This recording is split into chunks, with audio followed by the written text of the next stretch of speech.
Hey everyone, today I'm going to show you how to use an Authenticator app when logging into the Public Swan account for government.login.gov.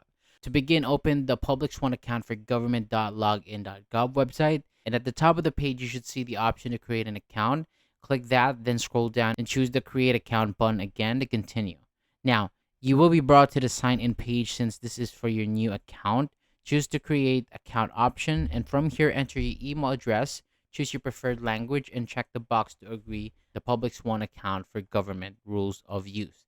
After everything is filled in, tap submit. Next, the website will send a confirmation message to your email. So open your email, find the message from that website, and click the link to confirm email address. And after that, you can continue setting up your account.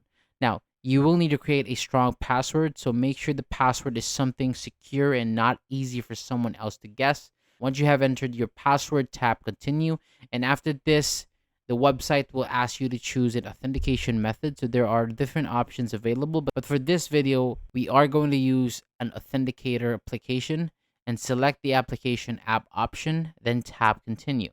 So on the next page, you may be asked to give the authenticator a nickname. You can enter any name that you want for this setup, then continue the QR code step. Now, you need to open your Authenticator app or Authenticator extension.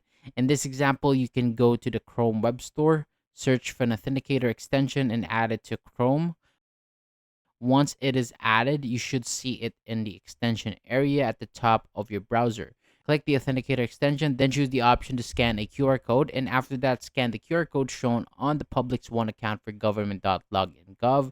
And once the QR code is scanned, the Authenticator will create a security code for you and copy that code and enter it back to the Public Swan account for government.login.gov page where it asks for the Authenticator code. After entering the code, submit it to finish the setup. And that is how you can use the Authenticator app for logging in to the Public Swan account for government.login.gov. So this is helpful because it adds another layer of security to your account. So logging in is easier than using an only password.